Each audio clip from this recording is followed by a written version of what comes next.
The protected area state is the most important thing that is saving and halting the biodiversity crisis. There is over 200,000 protected areas globally. They range in size from 100 square metres all the way up to tens of thousands of square kilometres. They are a nation's way to say that this is what we're doing to avert the biodiversity crisis.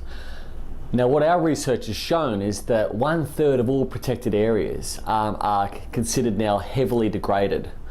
That is including 55% increases in degradation since the Convention for Biological Diversity was actually first signed. 6 million square kilometres of protected area lands have been modified in just the last 30 years. This isn't good. The protected area network is essential in saving species, and if we allow our protected area network to be degraded, there is a good chance that biodiversity crisis will actually not just be stopped, but be exacerbated.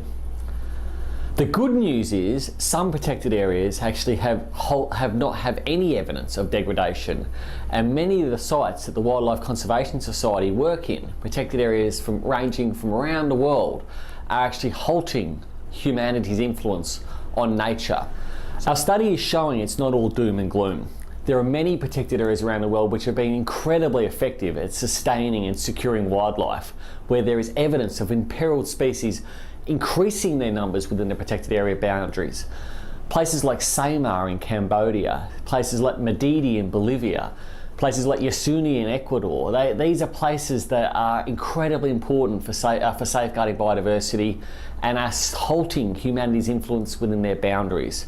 We need to actually take the lessons from these protected areas that are working and ensure that other protected areas can actually sustain their wildlife and stop humans' influence within them.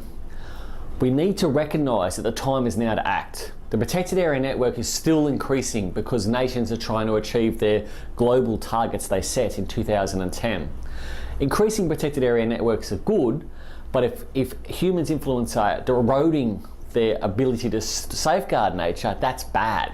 So we need to actually ensure that nations accurately report on how they're progressing towards the Convention's targets by reporting on how humanity's influence is occurring not just beyond their protected area boundaries, but within the protected area boundaries.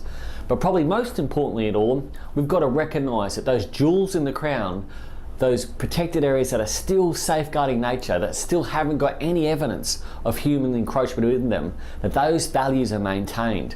And that means supporting groups like the Wildlife Conservation Society, who work in these protected areas around the world and ensure that their values are actually retained and secured in the long term.